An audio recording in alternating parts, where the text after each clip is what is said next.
जय श्री राम। हम पढ़ रहे हैं सुंदरकांड। आज है हमारे 5वां दिन। तो शुरू करते हैं कि अपनों को जुगनू के समान और श्री रामचंद्र जी को सूर्य के समान सुनकर और सीता जी के कठोर वचनों को सुनकर रावण तलवार निकालकर बड़े गुस्से में आकर बोला कि सीता, तूने मेरा अपमान किया है। मैं तेरा सिर इस कठोर कृपाण से काट डालूंगा, नहीं तो अब भी जल्दी मेरी बात मान ले। हे सुमुखी, नहीं तो जीवन से हाथ धोना पड़ेगा। तो माता सीता क्या कहती है? माता सीता ने कहा कि हे दशग्रीव पृथ्वी, हे दशग्रीव, प्रभु की भुजा जो श्याम कमल की माला के समान सुंदर और हाथी की सूंड के समान है, या तो वह भुजा ही मेरे कंठ में पड़ेगी या तेरी भयानक तलवार। रे सठ सुन, यही मेरा सच्चा प्रण है।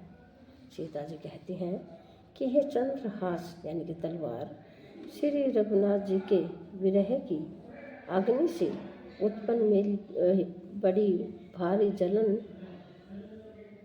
को तू हर ले। हे तलवार, हे तू शीतल तीव्र और श्रेष्ठ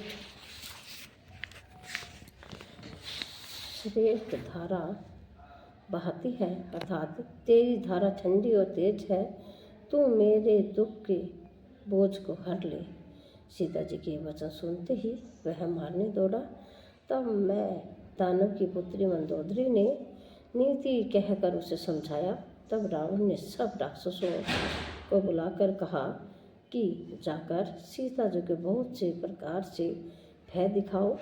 यदि महीने भर में यह कहा न माने तो मैं से तलवार निकालकर मार डालूंगा।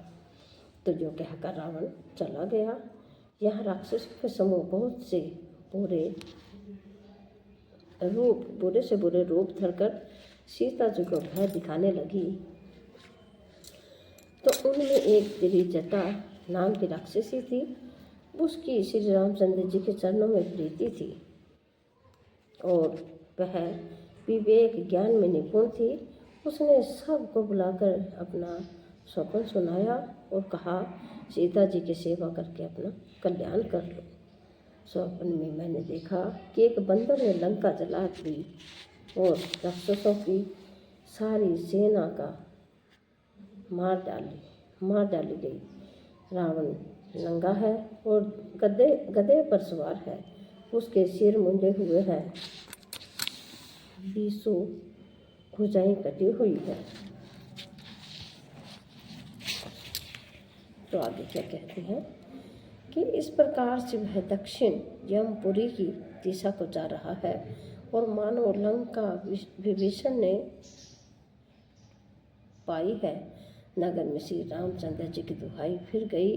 तब प्रभु ने सीता जी को बुलाया भेजा।